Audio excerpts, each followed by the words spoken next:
Hello and welcome to JPod. This is a podcast on journalists and journalism. My name is Krishna Prasad and it's great to see you here.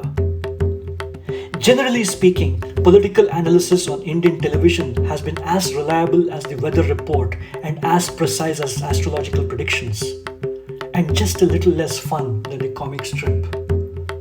The assembly elections in Bihar 5 Novembers ago showed what a joke it was. Even on the day of counting, even as the votes were being counted, acclaimed experts and channels were getting it spectacularly wrong.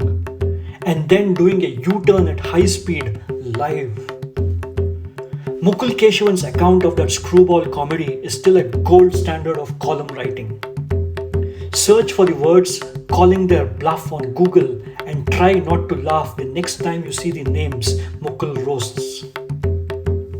Since television plays on the short memory of the public, the circus is back in Bihar.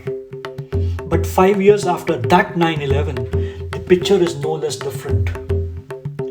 Court-approved stenographers have descended to offer the latest wisdom on which way the wind is blowing by talking to 3 people in a state of 13 crore during a one-night halt that their travel allowance permits.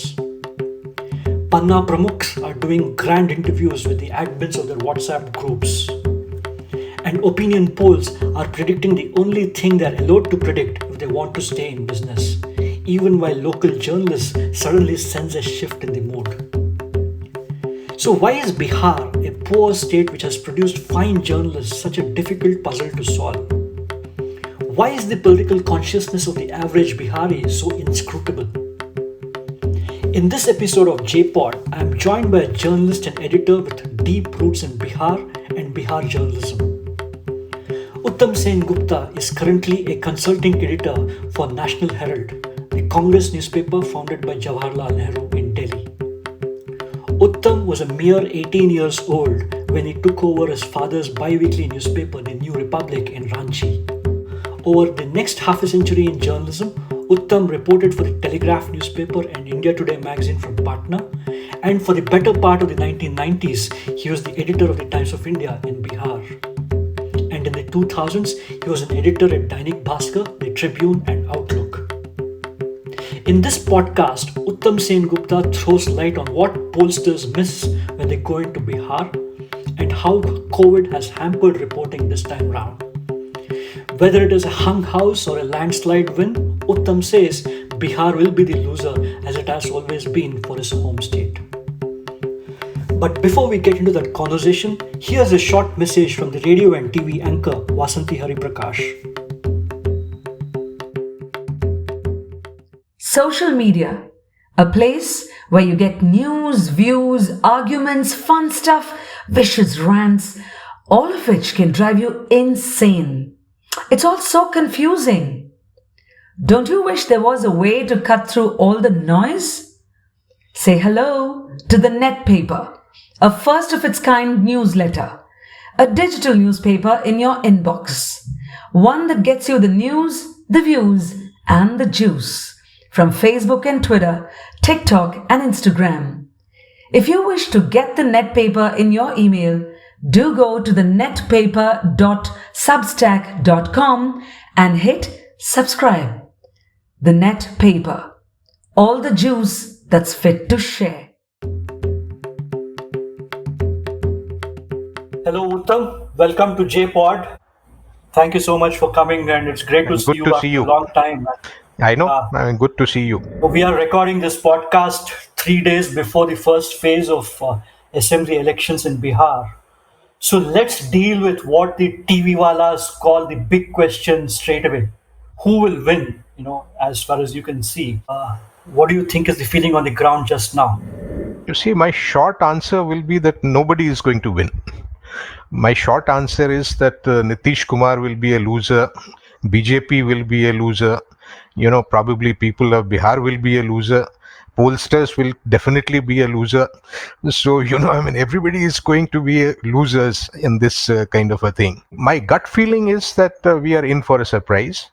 But I would go, to the extent of saying that if the pollsters are anywhere near the truth, then probably we are heading for a hung house. So which means there's just no chance of a clear verdict of the kind that the opinion polls are suggesting? I doubt it because, things in Bihar have been changing very fast. A month ago, everybody would say that Nitish Kumar had no option but Nitish Kumar. Bihar had to depend upon him. There was this Tina factor, working. There's no alternative to Nitish Kumar. Then, BJP was very gung-ho. NDA was very confident. They had the resources. They were in power. RSS was working. Their organization, was on the ground. And the opposition seemed to be in disarray. There was no face, to take on Nitish Kumar. So everything was going, in their favor. And something has dramatically changed over 10 days. In 10 days, you can see the BJP leaders, so jittery that they're talking of, if RJD wins, Bihar would be flooded by Kashmiri terrorists. Minister of State for Home Affairs saying, that, Pakistan will start celebrating if RJD wins. Now, that doesn't show, the kind of confidence which they exuded, a month ago. Nitish Kumar is losing his cool. He is being heckled, which was unthinkable. In his rallies, people are shouting, slogans in favor of Lalu Yadav. And CSDS poll, the very interesting question that they asked was that how many people believe that Lalu Yadav should be released from jail? And if I remember correctly, about 67% of the respondents said that they believe that enough is enough. He should come out of jail. And it cut across, the caste divide.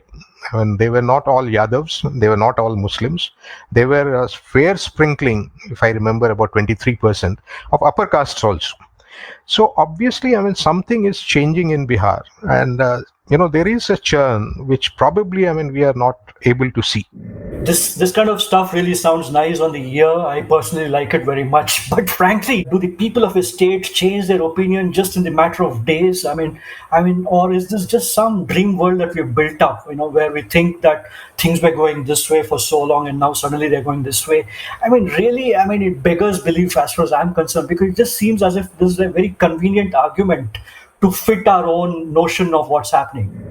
No, I see, from where you are coming, but my answer to that is that, this is basically the media. For the last, 5 years, media in Bihar or elsewhere, they couldn't see anything wrong in Bihar. They couldn't see anything wrong in Nitish Kumar. They thought that, everything that the BJP was saying was gospel truth. So it's basically the media, the projection, and the fact that the same media can no longer ignore, the crowd at Tejasvi Yadav's, meetings. The same media has started, sort of heckling, Nitish Kumar. They have started reporting that Nitish Kumar is facing, a hostile, audience. That tells you something. That tells you that despite, the media's, best efforts, they are no longer in a position to ignore it. So that, I think, is more significant than what they have been reporting, earlier, which can be explained away. Which can be explained because of the advertisements, because of patronage, because of fear, because of the vindictiveness of the chief minister, because of the police actions, and all kinds of things. You, Uttam, have been a journalist for a long time. You have deep roots in Bihar. Why is Bihar such a difficult maze to crack for journalists, for analysts, for pollsters? Why is it so difficult to crack this maze? Let's not forget that in 2015, even on the day the results were being counted, all TV channels except one got it wrong. So why do we in the media find it so difficult to crack as a puzzle? Off the cuff, I can think of two reasons. One reason is that most of us journalists, we go to the ground only once in 5 years. You see, it is only at election time that we suddenly descend on a village and start, talking to people and ask them, "Ki hawa kidhar hai?" Which way is the wind, blowing? When you say this, you obviously mean these parachuting journalists who fly in from No. Even local journalists who are sitting there in Patna. That can't be true. There are so many local editions of different newspapers. Every district has its own edition. Surely they can't all have their head buried in the stand. You see, I have worked, in a Hindi newspaper for a year, and I read Hindi. So I have followed, Hindi newspapers very closely. And I always thought, when I was resident editor in Patna of Times of India, that Hindi newspapers were what I was competing against, So I have some idea about how they, work. And unfortunately, I mean, they are ill paid, number one. Number two, the management, they dictate them in terms. Number three, the editor, most often, I mean, they have, I mean, their own political axe to grind. They have different, I mean, kind of political dons and political leaders, I mean, who they cater to. So why should the reporters, I mean, take the trouble of sticking their neck out and reporting? So, unfortunately, I mean, it's not a very professional, I mean, kind of a media that you and I mean, may wish for. So that has never been there. So now at the election time is the only time, I mean, when they can call up, I mean, the editor and say that, look, I mean, this is what is happening. I mean, the chief minister is losing his cool, that, I mean, he's being heckled, that a slipper has been thrown at him. I mean, do I report or don't I report? Others are reporting it. Others are showing it. So, I mean, the options are very limited. It's difficult to ignore, I mean, these things, I mean, from the ground. When, I mean, 15 television channels, I mean, with their camera crew are there, I mean, when 50, I mean, journalists are there. It was easier when only one journalist was traveling on the ground, and he could be told that do this, do that, ignore this, ignore that, and things like that. So this change of perception of what is happening on the ground in Bihar is now being largely led by so-called national TV channels, which have now gone to the ground after 5 years. That's the point you're making, No, right? no. I am not suggesting that.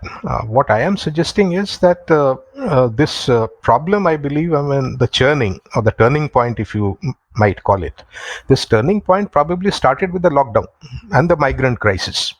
You see, the migrant crisis, I mean, for the first time, I mean, told the Biharis that, they have to fend for themselves. Earlier when Biharis, I mean, migrated to work in Punjab, in the fields of Punjab, initially they would go back from Punjab and fall sick.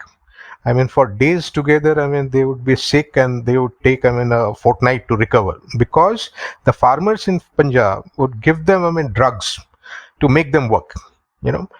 After a couple of years, I mean, they recovered, they formed cartels, and they started bargaining with farmers.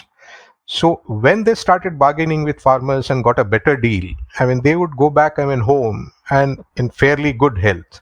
And they would, I mean, start, I mean, buying, I mean, cattle. They would buy, I mean, a small plot of land. They would extend the house. They would, I mean, construct a part of the house and things like that.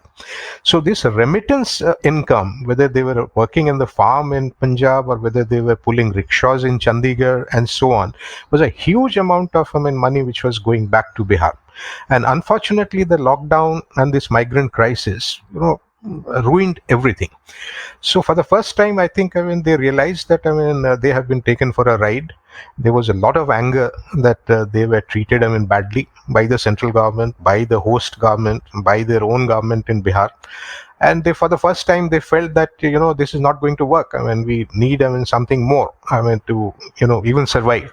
So we need better healthcare, we need better education, we need, I mean, jobs for our, I mean, people and so on. So that is one factor. The other factor, I would say, I mean, as I was talking the other day, is the demographics.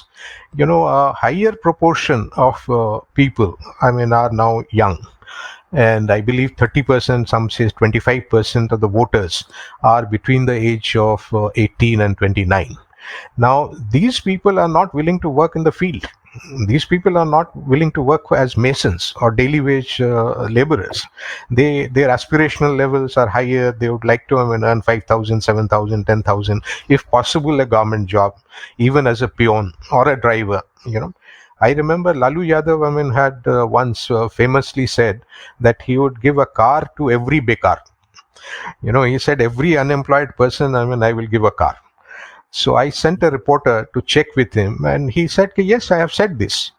So the next question was that, how are you going to do it? And he said, why? I have asked the district magistrates to check how many of them, I mean, have driving licenses. I have told the banks to give them loan, so they will all, I mean, buy cars and become taxi drivers. So that was simplistic, but that is what, I mean, he aroused a hell of a lot of expectation by just, I mean, saying that every bekar will get a car. The plight of the migrants has been visible for 6 months or more than 6 months. The change in the demographics has been visible for many years now. these were visible for quite some time. So if this was visible for quite some time sitting here 2000 kilometers away, surely this should have been visible to people in Patna or in Delhi for all these 6 months. So they did not air this point of view for 6 months. That's the point I'm making. How is No, it that they couldn't see all this, which was obvious for 6 months, but are suddenly jumping in to change the perception such as it is? no, KP, the anti-incumbency against Nitish, I think has been reported. It has been reported quite extensively that there is anger against Nitish Kumar. There are allegations of corruption. There are scandals like that shelter home scandal in Muzaffarpur. There is a scandal of Srijan where money from the treasury, like in the fodder scam, was siphoned off to people close to the ruling party. So there were other scandals, other cases of corruption, and even now in this election, I believe that one of the key reasons that people say is they're angry with Nitish Kumar is because whether it is the block office or whether it is the police station, nothing works without paying them money. So unless you pay people money, the government employees, nothing is going to work. Another reason is prohibition. Now prohibition for Nitish Kumar was a huge plank, and he earned a lot of goodwill. From women particularly, and women were all sort of praising him, and they must have voted for him in 2015 and so on. Now prohibition, unfortunately, hasn't worked out. The policemen have earned money. There is a parallel black marketing industry which has flourished. Illicit bootlegging and all that that has started, and people who were spending 50 rupees on their liquor every day, now they are spending 150 rupees every day. So the women are also upset.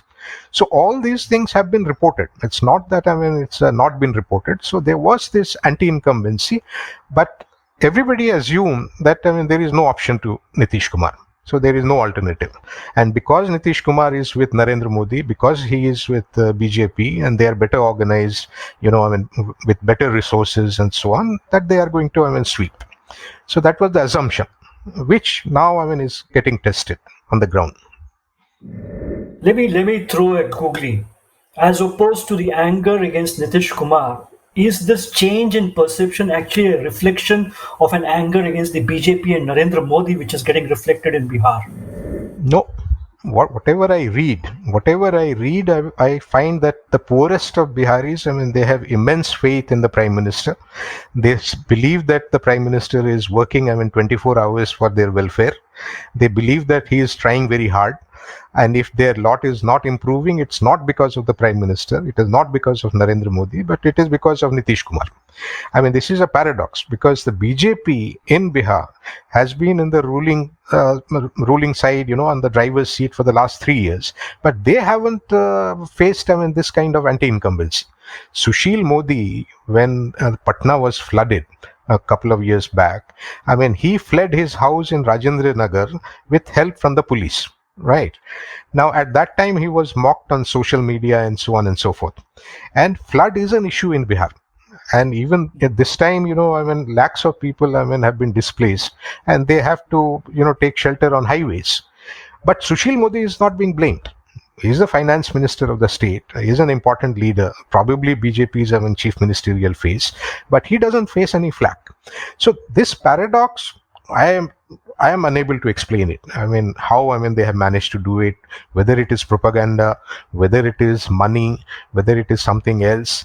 But somehow, this gentleman, has a Teflon quality, that whatever he does, he manages to convince people that, he is there, spending sleepless nights and sweating it out, for the poorest in Bihar. I find it beyond belief, because Bihar is one of India's poorest states. The poor of Bihar were amongst the most affected because of demonetization, which was because of Modi. COVID, the lockdown, and the impact was directly because of Modi. The migration crisis, which has brought back 40-50 lakh people, Biharis back into Bihar, is because of the lockdown announced with just 4 hours notice, which is by Modi. So I refuse to believe somewhat that all the great benefits are being accrued and given away and credited to Modi and nothing to Nitish Kumar. I find it really quite counterintuitive. it's possible that I am being too simplistic, but I think, I mean, what added to this anger against Nitish is what he said. I mean, when the migrant crisis, I mean, started, Nitish Kumar said that I am not going to allow anyone into the state. We are going to, I mean, stop them. We are going to stop the trains. Then, when people managed to reach the state, I mean, he, locked them up. I mean, in primary schools, secondary schools, and all that. They declared them as quarantine centers and so on. So some people got food, some people didn't get food. Some people were asked to, I mean, stay outside, out of the village. I mean, this happened in UP also. I mean, it's not that it happened only in Bihar, but in Bihar, I mean, people, I mean, saw it firsthand, and they tended to, I mean, blame Nitish Kumar for it, not, I mean, Narendra Modi. Because Narendra Modi was appeared, I mean, only on television. He said nice things. He said that it is for your welfare. We have to fight it together, and so on and so forth. So it didn't, I mean, sort of. I would like to say that, I mean, Nitish, I mean, bore the brunt, I mean, much more than Narendra Modi. Let me ask you another corollary to this. This change in perception, which you think is now visible in the last 10 days, is this just another way in which the media is trying to cover up for what happened in 2015, which is they got it so completely wrong, they're now basically trying to take insurance for what might or might not happen? You see, it's possible. It's possible. I won't, I mean, rule it out. And I believe in all elections, I mean, this happens. In all elections, I mean, the media, I mean, tries to cover up and, I mean, cover up the failures and so on. But what I think, I mean, is something that they are finding it difficult to ignore is the crowd that Tejasvi Yadav is drawing. The lack of enthusiasm of people who are attending rallies of the chief minister and other NDA leaders, the kind of heckling that Nitish Kumar is going through. And of course, I mean, the cynical alliance between, I mean, Chirag Paswan and the BJP. The Chirag Paswan and BJP, I mean, it's like, I mean, everybody knows, everybody understands, I mean, why he is there and what he is trying to do. But BJP, I mean, says we have nothing to do with him. I mean, he keeps on saying that he is Prime Minister's Hanuman, and he will side with the Prime Minister till his last breath. And he has put up candidates against JDU, not against the BJP. So who is he trying to bluff? So nobody is bluffed, and nobody is fooled by, I mean, these maneuvers and so on. And so BJP, to a certain extent, I mean, has also been exposed. Now it doesn't matter to them. I mean, as long as, I mean, they can win the election, if they can win it by hook and by crook. And some people told me that BJP will not mind if there is a hung house, because they are so confident that they will have the resources to split any party. So whether it is the Congress or JDU or RJD, I mean, after the election, they will be able to split the parties, and they will get the required, I mean, number to cobble up a majority. I mean, that is what, I mean, people, I mean, told me, that BJP has, chit bhi meri, pat bhi meri, as they say. They say that heads I win and tails you lose. So BJP has it, I mean, both the ways. So I think, I mean, that was BJP's calculation. But it is so cynical. I mean, putting up, I mean, Chirag Paswan and so on against, I mean, JDU, and then, addressing press conferences and say that, look, we have nothing to do with him. I mean, his father was a great guy, but we have nothing to do with the son. I mean, we don't know why he is putting up candidates against Nitish and not against us. I mean, Biharis are smarter than that. I mean, Biharis have better, I mean, political sense. So I think, I mean, all this is combined, I mean, to create, I mean, this kind of anti-incumbency and anger, that people believe that they are treated like fools, that people now believe that, I mean, these political parties and leaders, I mean, take the Biharis to be stupid, and they think that, I mean, by distributing a free vaccine, I mean, they will earn the goodwill. I mean, Tejasvi Yadav, I saw, I mean, had a great one-liner. He said that these guys, I mean, could not distribute, I mean, sanitizers or masks for free. And now, I mean, they are promising, I mean, free distribution of vaccines, and which is a fact. I mean, you couldn't feed them, you couldn't give them masks, you couldn't give them sanitizers, and now you are promising that vaccines will be distributed. So that also, I think, I mean, is going to boomerang. I mean, that is not going to be taken, I mean, very kindly by the Biharis. The Bihari voter, of course, is a kind of a strange mythical creature in the mind of most Indians, or at least most Indian analysts and journalists and pollsters and TV anchors. This mythical figure of the Bihari voter who's seen to eat and drink and breathe politics all the time. Knowing what you know, Uttam, what do you think are the discussions and calculations that are going on in Bihar, in the homes and villages just now? On what basis do you think that they are evaluating the different parties and making their choice, if they are at all having these discussions? You see, I left Bihar in 2007, right? Yeah. But I would say that in Bihar, I mean, the caste combinations and the caste consciousness which was there, it is still there among the older people, Mm. 40 plus or 35 plus. I mean, people will still remember, I mean, some of those caste atrocities and all that. When I went to Patna, I mean, for the first time, I mean, there were massacres, caste massacres, I mean, almost every week. Every week, I mean, people were being killed, and they were being killed in 30s and 40s and 50s. I mean, there was a village in Dalel Chek in Aurangabad where 87 people got killed in one night. Men, women, old people, children, nobody was spared. And this was done by the so-called Naxalites. And this is again another bogey which is being brought back now. After, I mean, 15 years of peace or 20 years of peace, I mean, this bogey is being, I mean, resurrected, that, if RJD wins, I mean, the Naxalites are going to, I mean, come back. And that is because, this CPI ML and the left, I mean, they have combined and they are now part of this Grand Alliance or Mahagathbandhan and so on. So that is again another factor, but that's a different issue. But the Bihari voter has always been very smart. And Bihari voters, maybe it's their survival instinct. I mean, they are very hardworking people. They face a hell of a lot of hardship and with no help coming from the state. So they face, I mean, floods. They are displaced year after year. They have to rebuild, I mean, their houses all over again. They have to then again, I mean, sort of, I mean, till the land and, I mean, it's unbelievable, the kind of things, I mean, that they do.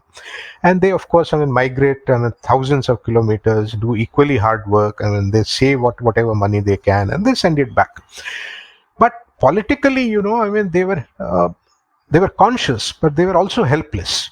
I mean, they needed somebody to rally them around. They needed some kind of organization, some kind of a platform, and so on, which Lalu Yadav, I mean, provided to the OBCs. And he also, I mean, provided to the Muslims. And the Muslims were very insecure, I mean, towards the end of the Congress, I mean, period, the Congress ruled government. There were riots and all that, and the government was not able to, I mean, control these riots. So they came together and propped up Lalu. And Lalu, I think, I mean, played a historic role. I mean, we can't, I mean, really, I mean, sort of, I mean, deny that. Nitish also, I mean, played a historic role after 2005, and he did a lot of, I mean, good things and so on. For example, law and order. But again, law and order has collapsed in Bihar. After 2015, 16, 17 or whatever, in the last 3 years, Bihar is as bad, as lawless as it was, I mean, earlier. So if it was Jungle Raj in the 90s, I mean, it is not much better now. I mean, with gang rapes and loots and robbery and dacoity. It may have something to do with poverty. It may have something to do with the migrant crisis, but it is back to square one. The big difference between the 2015 elections and the 2020 elections is time. Back then, the BJP government of Modi was still in its infancy. It had just come to power the year before. There was an element of novelty about Modi and the BJP. But now voters have seen 6 years of Modi. They have also seen plenty of Nitish Kumar in the last few years. And they have seen, of course, demonetization and the lockdown and the migrant crisis and all of those things. What do you think? Do you think voters in Bihar will look at the BJP in the same benign way that they did 5 years ago, or has things changed, and which is why we are seeing this change in perception also somewhat? No, but why are you saying that they were benign towards the BJP in 2015? In 2015, I mean, BJP secured, I mean, fewer seats, I mean, than anyone, I mean, RJD and JDU, I mean, they got around, I mean, 69, 70, 71 seats, and BJP got only 54. right? So BJP wasn't, I mean, taken seriously, and the Prime Minister in 2015, I mean, he overexposed himself by addressing some 31 election rallies. And I heard, I mean, people, I mean, joking, that this is the first Prime Minister they had seen, I mean, who was running from one block to another, I mean, addressing people. I mean, he addressed so many meetings and he attended so many, I mean, small places, both he and Amit Shah, that people were actually laughing. They say, okay, what kind of a prime minister is he? I mean, how can he afford to, I mean, do this and so on. So, but you are right. I mean, 2014, he had won a historic, I mean, mandate, and he was very popular at that time. So, if at that time, I mean, he failed, I mean, to cut much ice with the Bihari voters, I don't see how he can, I mean, cut much ice in 2020. Because in 2015, he was promising Bihari voters the moon. That, okay, I mean, you want 1,25,000 crores, I am giving it to you. I mean, that is what he announced. Special status for Bihar, I am giving it to you. I mean, he was like Brahma, I mean, he was willing to give everything to Bihar. And that didn't fool, I mean, the Biharis. Now in 2020, with his popularity, I mean, having made some dent, he, in his last speech, I mean, he talked about Galwan and martyrs of Bihar regiment and all that. Now that Bihar regiment, I mean, reference has alienated the veterans for a different reason. I mean, they say that Bihar regiment doesn't mean that only Biharis are there. I mean, Bihar regiment could also have people from Tamil Nadu. So they have a different reason, and they don't like this army to be politicized and so on. But the Biharis, I mean, at least some people of some among them, I mean, they feel that, I mean, he is getting these Jawans, I mean, killed unnecessarily. Then again, I mean, as finances have suffered, they don't have the money. They have cut down on canteens for the army. They have cut down on provisions. Their food quality, they're constant, I mean, cribbing. They haven't been able to, I mean, sort out the issue of corruption in the army. So these are stuff, I mean, that the Jawans, I mean, face. And when they go back home, I mean, I know it for a fact that they talk. They talk about the leadership, they talk about politicians, they talk about, I mean, officers, they talk about corruption and all that. So obviously, and Bihar, as you know, I mean, this Chopal, I mean, they have this unique system, that every evening people get together and somebody reads out the newspaper and others listen. Somebody talks about his experience and others listen. So when people, I mean, go back from Delhi or Bombay or from the army or wherever, I mean, people gather and they listen to him, and that word spreads. I mean, he speaks in one village and then 10 villages, I mean, get to know, I mean, what he had spoken, what he had said. So I don't really know, I mean, that this is going to cut much ice, I mean, this time. Conversely, it appears as if the BJP has also not learnt much of the Bihari voter in these last 5 years. If the whole plan flopped in 2015, if all those promises came unstuck in 2015, surely, they have not understood the fact that talking this language of invoking the Bihar regiment, of promising a free COVID medicine, might not really kind of have much carry in a Bihari voter is something that the BJP has also not learned. That's the sense I get listening to you. You see, I will be a little more charitable. I think, I mean, this is a problem with all political parties, not just, I mean, BJP. All political parties suffer from a lack of leadership, I mean, at the regional level or the state level and so on. Like, take, for example, Ravi Shankar Prasad. Now, Ravi Shankar Prasad has no local connect. I mean, he can't win an election anywhere except Patna, and that too, I mean, with a lot of help from the RSS and so on and so forth. Giriraj Singh, I mean, can only win in his own district. I mean, if he goes out of the district, I mean, he can't win. And he can only win, I mean, with support from his own castemen, So there is a lack of leadership, I mean, poverty of leadership, if you call it. I mean, it is there. The second thing is that, I mean, they put a very high store, I mean, by resources. Because they have the money and because, I mean, they have an organization on the ground, they think that they can do anything. They can win. And probably they can. I mean, they can, I mean, manipulate, they can manage the booths, they can probably, I mean, put more, I mean, feet on the ground and so on. So, which is a huge help in the kind of system, I mean, we have in the first past the post system. But having said that, having said that, what pollsters we were talking about, what pollsters, miss, I believe, is the anger, the pain, the frustration of the people. You go with a set of questionnaires and you ask them a question, they would say yes or no, and so on. All that is fine, but they don't, catch the, the inner ferment, as I call it. That you don't really know, what is his past, what he is going through. When is the last time he lost his cool, whether he wept, whether he cried, whether he had a full meal, whether he didn't. All this is left untouched, and there I think the media should have played a much bigger role. They needed to be more consistent, they needed to be with the people, they needed to raise these issues, not just as a political story, that anti Nitish and so on. I don't understand why Bihar is so backward, frankly. I don't understand. You see, Biharis, I can tell you that I have seen and some of the most extraordinary Indians in Bihar. In a village in Rajgir, I had discovered that they were producing the only science magazine for the blind in India, in a village in Rajgir. And at that time, they were bringing it out on Braille. And they were putting it all up together. They were sending it to the National Alliance of the Blind in Bombay, and they were producing 400 magazines for the blind, science magazine, mind you. And can you believe it, that this was happening in Bihar and in a village in Bihar? But the problem is that Nitish Kumar spent thousands of crores of rupees on vanity projects. He spent 400 crores of rupees in building up a park opposite the Patna railway station. He spent some thousands of crores or hundreds of crores, 300 crores or something they say, in building up an international convention center in Rajgir. He built up a new museum. He spent money on having a human chain and getting into Guinness Book of Records. All kinds of gimmicks. He spent 500 crores on advertisements, for God's sake. Bihar is a poor state, but he spent 500 crores on advertisements, right? So now people are saying, okay, fine. You had money to spend on all this, and you don't have money to pay us. You don't have money to create jobs. What the hell is this? Schools. Now you go to Bihar, you find their teachers are there.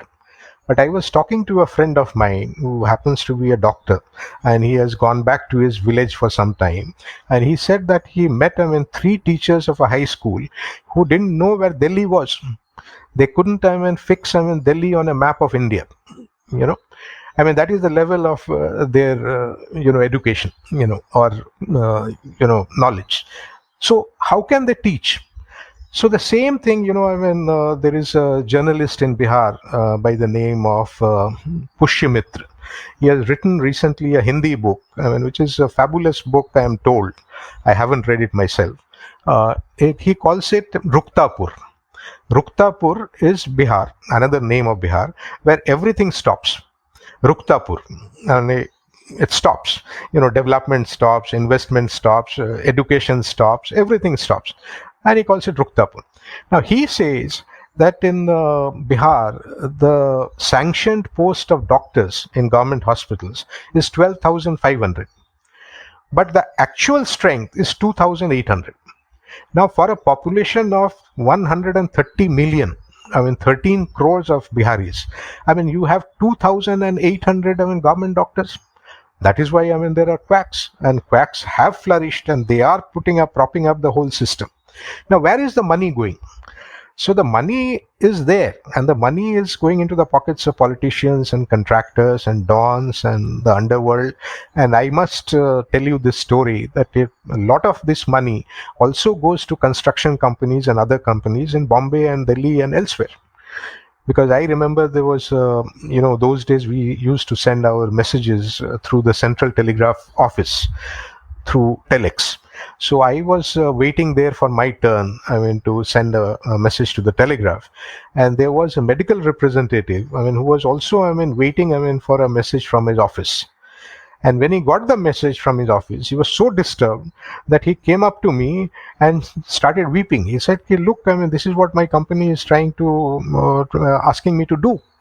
And I read the message, and the message was, I forget the name of the company, unfortunately, and it was long back, but the message was from a reputed pharmaceutical company, and this company was telling this MR that we are sending you expired medicines, so many lots of expired medicines, from Punjab or Rajasthan or from some state to Bihar, and your job is to, sell them, to the government hospitals.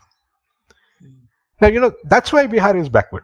That's why, the corruption is in the DNA, and everybody, is having a field day. Don't forget media companies as being among the beneficiaries of Oh, all of yes. this also. Oh, yes. Oh, yes. In fact, when I was in Times of India, they were chit fund companies. I remember one company called Helios. Now, this Helios company, every day, they would advertise, half page ads, full page ads, and so on. And they would always do it at the last moment. At 8:30 in the evening, some advertisement executive will come and say, sir, this advertisement has to go. I would say that nothing doing. It's not there in the dummy, I won't take it. And he would cry and he would fold his hands and say, okay, look, the client is sitting downstairs. He has come with cash. I said, how much cash? And they would come with 12 lakhs of rupees in cash, 18 lakhs of rupees in cash, and they have paid in cash, and they say, no, this advertisement has to go today, And that company, disappeared, and we couldn't write a single line against that company because they were spending so much money on advertisements. So I've seen that. Yes, you're right. The media also, has been a beneficiary.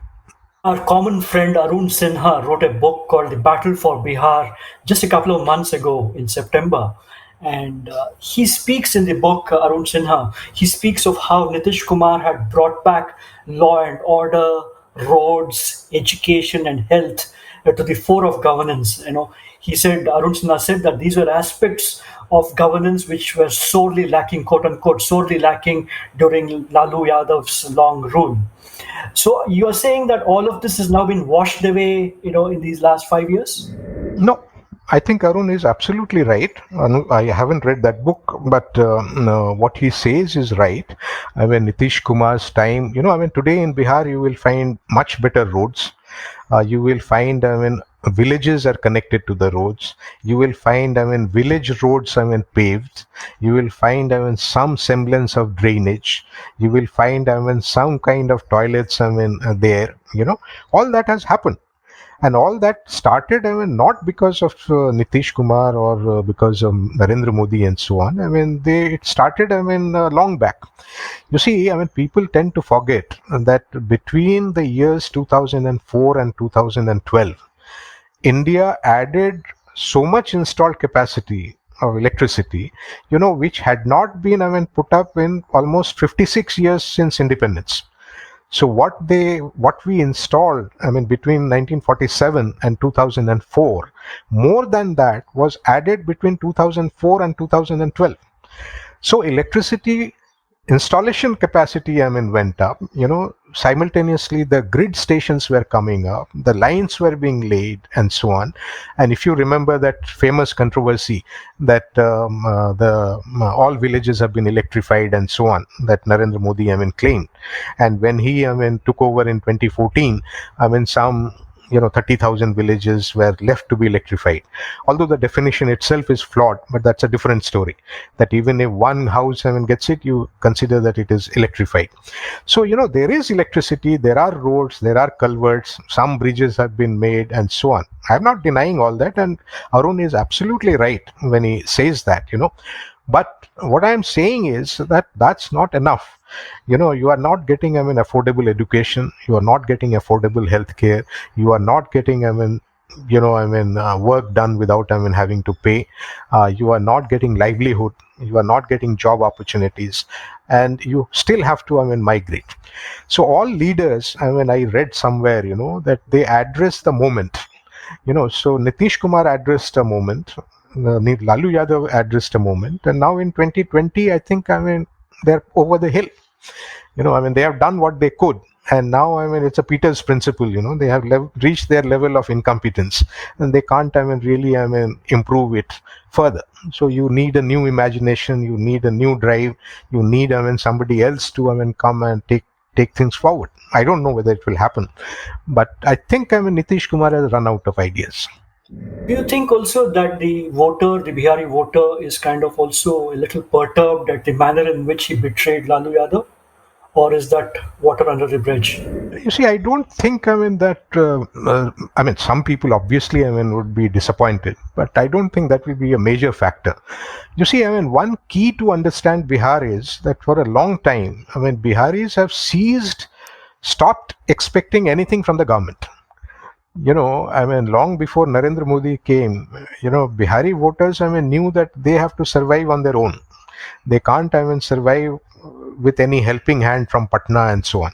So if the floods come, they have to take care of themselves. If they have no, food at home, they will have to, do something for themselves. If they have to get, if somebody gets arrested, again, they have to do something to bail him out. So Bihari voters have learned to, depend on themselves for a long time. They have no expectations from a change in government. They have no expectations that a new government is going to improve things, dramatically. So there is a degree of cynicism, they might discuss, a lot of things. They might, articulate a lot of things. They may even get angry about a lot of things. And on the voting day, they might decide that who the hell cares? Nothing is going to change. So let us stay at home. We might not as well vote. That is also possible. So you never know.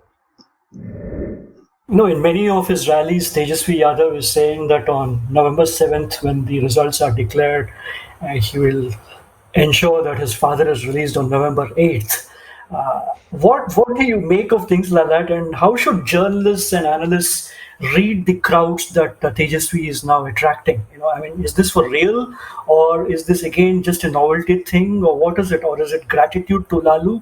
What is it that is playing out?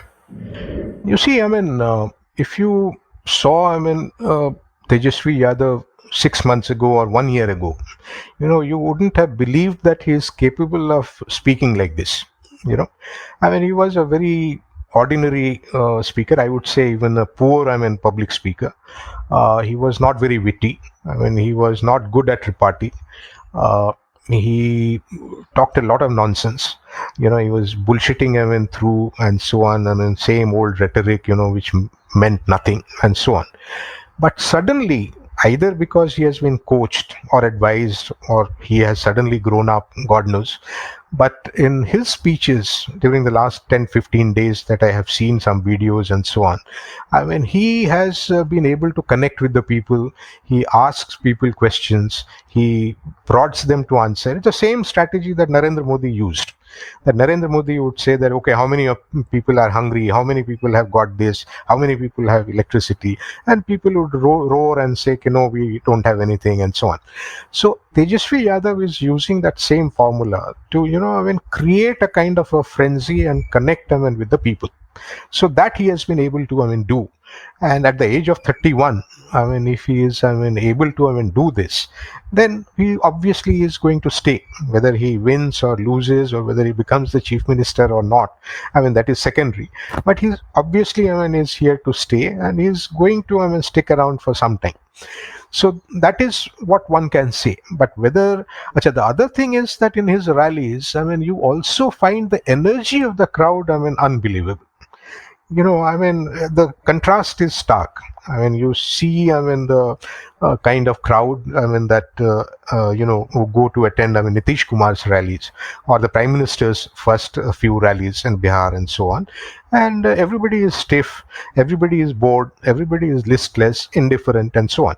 In this guy's rally, in Tejasvi Yadav's rally, they are shouting, screaming, jumping, trying to touch him, take photographs, taking their mobiles out, and taking photographs and so on, rushing after his car, trying to reach him in his helicopter. I have seen some rallies of Lalu Yadav, and there were some similar scenes, but nothing like this, nothing like the frenzy that you see, this time. I can't explain, what this is all about. I can't explain, why it is happening, or whether it is totally fake, totally put on. I have no clue. When Nitish Kumar came to power, it was seen as if it was a rejection of identity politics, and that Bihar was now going out of the mold of caste, and caste was no longer the factor that it was earlier, and so on. And in our own conversations, you mentioned that Tejasvi kind of transcends caste, or that's the perception he conveys. On the other hand, all the newspaper reports I seem to see are mostly about OBCs and EBCs and MBCs and so on. This alphabet soup of castes.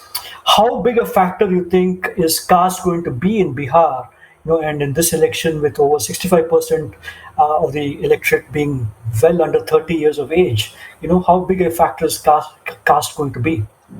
You see, castes in Bihar are like tribes. Most of the castes, would cluster together. Would be together in some parts of the district and so on and so forth. So because of their number, they would be calling the shots. They would be dominant and so on. Nothing happens, without their, approval and things like that. So to that extent, for anyone beyond that caste to go and make a dent in that place is tough. Is difficult.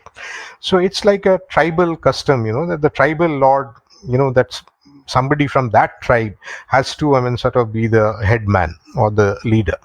So caste in Bihar, works, somewhat like that. So I don't deny that, caste is a factor.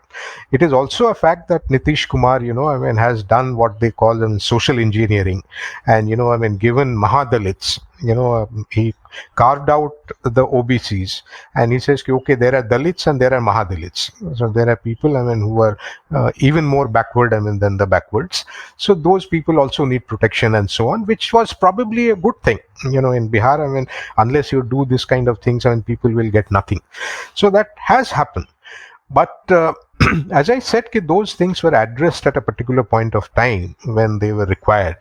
But whether that point of time has passed, and whether the same people expect something else, it's something that I think is worth studying. That people probably no longer are happy with Indira Awas Yojana, as a one room tenement. They're no longer happy with that. They're no longer happy with 14,000 rupees to build a toilet.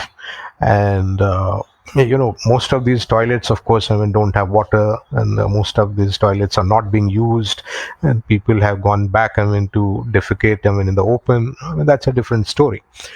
So I don't think, this, and of course, Nitish has a disadvantage because his own caste base is very narrow.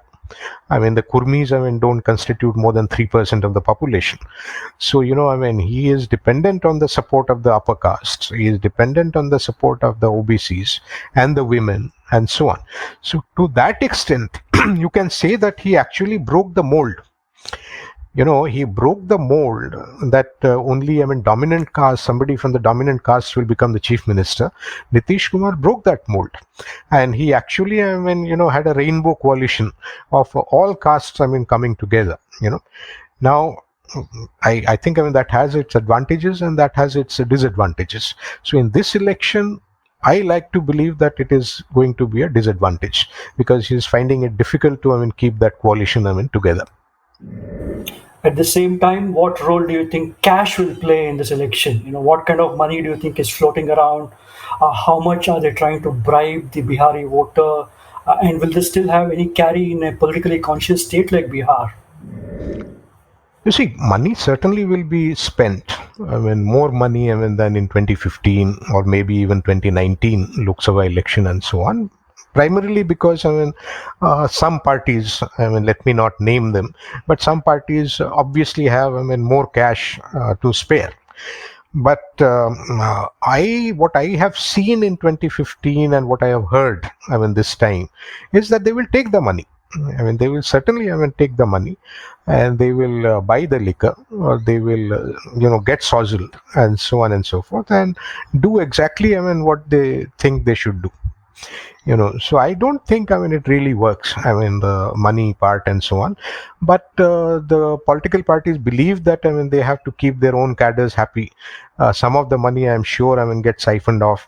Some of the money goes into the pocket of the Karyakartas or Panna Pramukhs and so on. So they also have to survive. They have to live. So they are happy. Telling the leaders that, look, I have arranged so many things. You see, one thing that worries me is that the election commission has been trying to tell the government for a long time that the counting needs to change. The counting of votes needs to change, and the votes, cast in 14 booths should be clubbed together and then counted. And they had suggested, that a machine called totalizer should be used. Now, the government has steadfastly refused to accept that suggestion. And during the last 6 years, the Narendra Modi government has consistently opposed this plan. And the logic they have given is that the political parties need to know how people have voted at the booth level so that they can address their concerns more, which is a very specious logic. The obvious reason is that they want to know which village has voted which way, and which village hasn't, and accordingly, they will manage or manipulate or do whatever they can. So that is a worrying part. Another worrying part I feel is that I read a report in Jansatta which said that this time the number of voters is 30% fewer in Bihar than last time. Now I find this impossible to believe, that how can the number of voters be 30% fewer than last time, and the same report says that officials claim that this is because of COVID and because of migration. Now, which again, I find it very difficult to believe that 30% of the voters, either dying because of COVID or migrating because of the lockdown. Doesn't square up. How can 30% of the people, just go, missing like that? So, if this is true, and they are quoting Indian Express report, and Jansatta is a fairly responsible paper. If this figure is correct, then again, there is something, that is happening about which we know nothing. You got one more conspiracy theory ready, I said. Well, it is printed, it is published. Hardly any conspiracy. I'm just telling you what I read. What role do you think the media is playing just now in deciding the fortunes of these parties? We have actually not even touched the Congress or the left parties. But what do you think the role is being played by these media outlets? Do English newspapers and news channels count at all, or is it all just in the hands of Hindi papers and Hindi channels? No, in Bihar, you see the English newspapers or English channels don't count.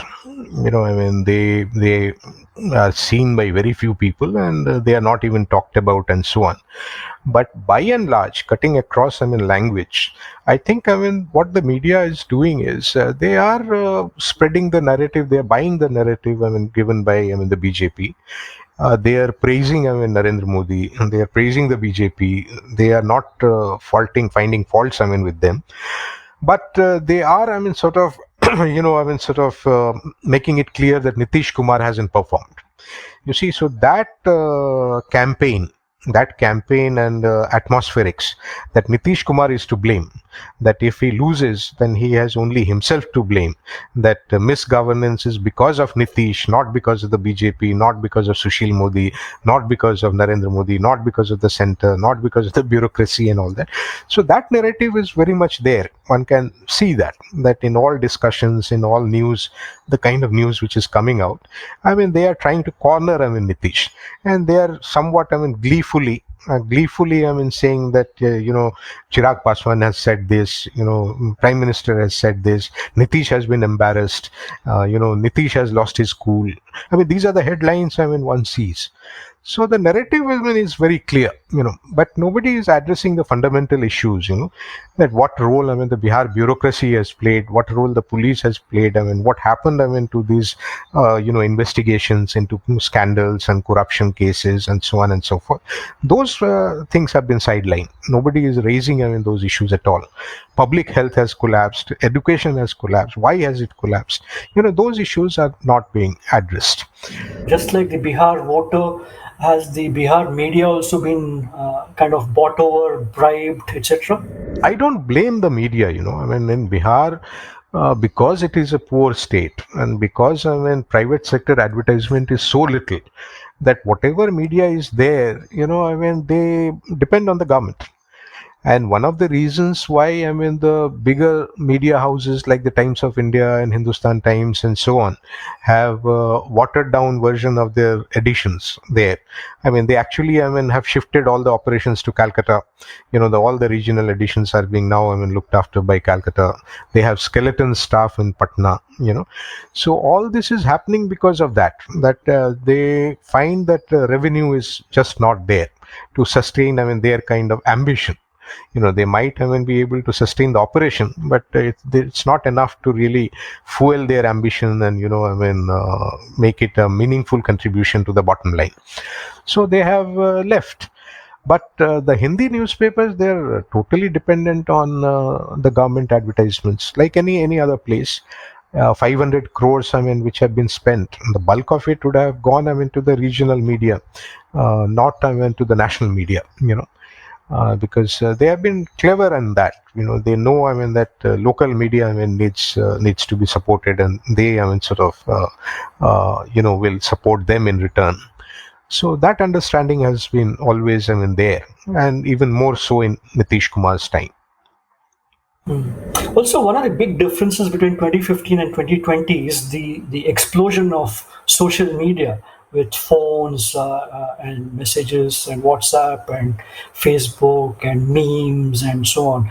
I think that also helps in reaching, especially in a poor state, in directly reaching consumers who are not necessarily news literate otherwise. So I think the social media role is also quite interesting, and I'm curious as to what role it will play in this election. Well, unfortunately, I am not very clued in, into that. I do see, some Bihari journalists, very active on Twitter.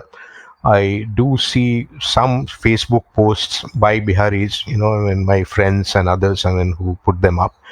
But I am not sure, how many of them, sort of see these posts, how many of them, actually retweet or share and so on, and what kind of influence, they wield. And that I don't think, I am in a position to comment on that. But yes, social media certainly, has provided you with a new platform, of information. So information which you don't get on television, which you don't get in your mainstream, newspaper. If you are clued into the social media, you can pick up, those, strands. And even sitting in Delhi, I am also picking up a lot of stuff, from social media, like, for example, I didn't know that 111 sitting MLAs are contesting the election this time. I picked it up from social media. I picked up the voters, age profile and so on from the social media. I pick up, the direct reports, on the spot reports, about rallies from social media. Those rallies, say the Prime Minister's rally, a lot of people from Delhi, went to attend that rally, but their social media handles were quiet. Their social media handles, said nothing. They reported, for their platforms, whether it was the Hindu or whether it was some other channel and so on. The social media handles, they did not, tell me much. But within hours, I could see, other handles, actually, telling you that, okay, seats were vacant, that protocol was maintained, COVID protocol was maintained, and Prime Minister said this, Prime Minister did that. So before the agencies reported, the social media, reported all that. So to that extent, yes, it must be, fulfilling a certain role. What are the resources you are depending on to bring you the real picture? Whose work do you suggest journalists and editors in the rest of India should really follow to understand which way the wind is blowing? Do you have a couple of names or a couple of outlets, not mainstream, but we should look at? You see, the strategy that I have adopted is to, we don't have money, so we depend on freelance contributions and so on.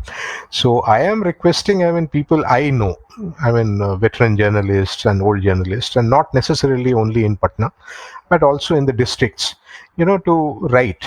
And what I do is that I talk to them over the phone, and I have a discussion with them about what they are thinking, and then something emerges, that okay, I mean, this is a point, I mean, worth, I mean, chasing, or worth building up, and so on. So let us see, I mean, how it develops.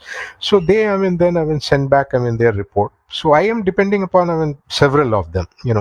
Like for example, there is a gentleman by the name of Abdul Qadir, who is actually based in Gaya, but he has a fairly, I mean, good, I mean, sort of political sense, and he understands, I mean, what is happening on the ground, and he has good contacts. So I depend upon him, I mean, for some insight. Nalin Verma is there in Patna, I mean, who is now a journalism teacher, but he writes, and he again, I mean, has his own, I mean, sources and so on. So I depend on that. He writes regularly for Wire and so on. Deepak Mishra, who worked with me in the Times of India, he writes regularly for the print. So he also, I mean, is a very politically savvy reporter. So he is there. Surur Ahmed is another journalist, I mean, who writes for the Telegraph and various other websites and so on. So Surur Ahmed, I mean, one can follow. I mean, these are people, I mean, who are not partisan. I mean, who are not biased and so on. But because of COVID, I mean, very few people are there on the ground. Very few people are really, I mean, traveling in the state. Very few people are actually interacting the way, I mean, they would if COVID had not been there. So everything that you get, I mean, you can take with a pinch of salt. I mean, it may be true, it may not be true. Who knows? Well, one final question, Uttam. In 2015, we had one of the most spectacular episodes on news television where people got everything wrong for the first half and then turned around in the second half. It produced one of the best columns, I think, ever written in Indian newspapers by Mukul Keshan, who described what happened in the NDTV studios starring Shekhar Gupta, etc. With that knowledge, with that spectacular knowledge of 2015, what should we journalists, editors, reporters practice in terms of making our assessments and before arriving at our conclusions this time? One final word. What happened in 2015, I mean, is something which I still cannot explain. Because, I mean, all of us know that postal ballots are counted first, and all of us know that a clear picture doesn't emerge, I mean, before noon, you know. So how could they have called the election at 9:30? I mean, is something that I still can't explain, Somebody, I mean, got excited, but somebody didn't pay much attention. And with Dr. Prannoy Roy, I am surprised. I still can't explain how he would have expected the result, I mean, to become, I mean, so clear, I mean, so fast. But having said that, I think, you see, an election, uh, now that the American elections are also, I mean, taking place, and some of us are following, I mean, pollsters, I mean, there also. And I think it is really somewhat like that. Although our system is very different, I mean, much more simpler than the American system and so on. But still, that feeling, that anything can go wrong. I mean, anything can happen on the voting day. You know, anything can happen in the counting. That is a feeling I cannot, I mean, overcome. So I will keep my fingers crossed. I mean, it's very difficult to hazard a guess. But as I started by saying that I will play safe and say that a hung house, I mean, seems more than likely. I will not be surprised if there is a landslide victory by one of the alliances. I won't, I mean, name them. Well, that's a good note to end on. But thank you very much, Uttam, for Thank joining you. me on this Thank you conversation. so much. I enjoyed it. Package की घोषणा यहीं से करना करो करो 50,000 करोड़ की ज्यादा करो 60,000 करोड़ की ज्यादा करो 70,000 करोड़ की ज्यादा करो 75,000 करोड़ की ज्यादा करो 80,000 करोड़ की ज्यादा करो 90,000 करोड़ की ज्यादा करो। मेरे भाइयों बहनों, मैं आज वादा करता हूं, दिल्ली सरकार शांत सरकार 1.25 करोड़ रुपए का पैकेज देगी। The theme music for J-Pod was composed by me, Krishna Prasad, using GarageBand. Many thanks to the radio and TV presenter Vasanthi Hariprakash for her support to the net paper. You can follow Uttam Sengupta on Twitter at Chatukhor, Chatukhor, and Mukul Keshavan's classic column, Calling Their Bluff, is available at the Telegraph website. Thank you all very much for listening in.